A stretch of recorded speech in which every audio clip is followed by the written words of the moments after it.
Africa, right? So why is the African pyramid on the U.S. currency? Good evening, everybody. We are reading Robert Greene's The Daily Laws. Today is August the 25th. I used that stitch because today's title is Cultivate the Third Eye.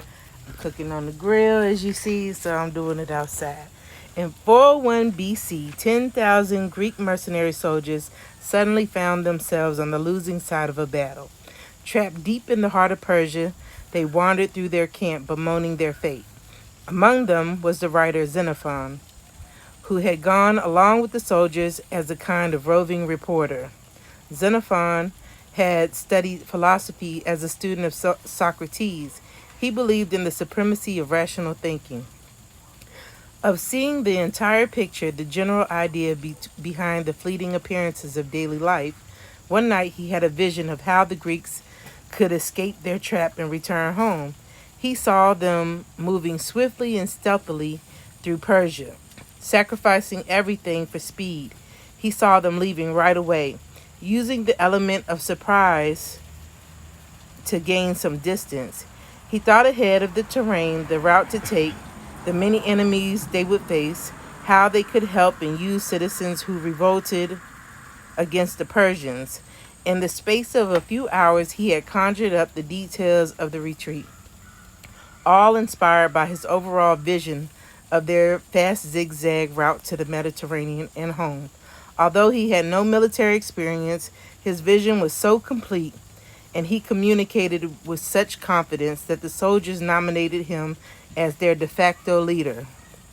This story embodies the essence of all authority and the most essential element of establishing it. Most people are locked in the moment. They are prone to overreacting and panicking, to seeing only a narrow part of the reality facing the group. This is important, y'all. They cannot entertain alternative ideas or prioritize.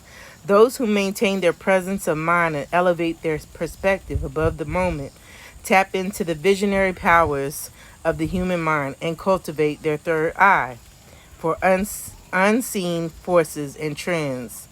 They stand out from the group and fulfill the true function of leadership. Hold on, there's another page. Daily law. Create the aura of authority by seeming to possess the godlike ability to read the future. This is a power that can be practiced and developed and applied to any situation. The laws of human nature. 15. Make them want to follow you. The law of fickleness. Ooh, there's a fly. Anyways, this one, so you have to, the third eye and being open to feelings, being able to see the bigger picture of things. It's a skill that not a lot of people have. I mean, I have it. I can see, be quiet. I can see things like for the bigger picture. I can see my future, like, because I manifest the things that I want. And I claim those things. And so, but being able to see, like, take maybe something that the news might say, reading into the fact that, you know, they're not telling the full story. You got to read between the lines. It's what they're not saying that you got to pay attention to, and what's not being talked about. So a lot of people have started to open their third eye, and you do that by, like he says, cultivating it. So look into that more.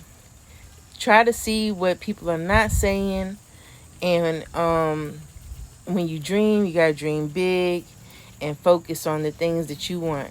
Speaking things into existence, being careful of what you say and what you're claiming for yourself or your life, you know.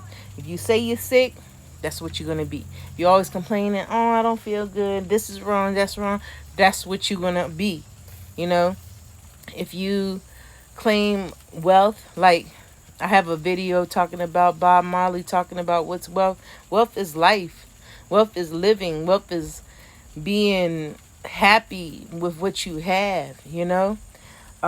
So Anyways, I'm renting. But y'all have a good night. I had to get this done early so we could cook out. So good night. See you tomorrow.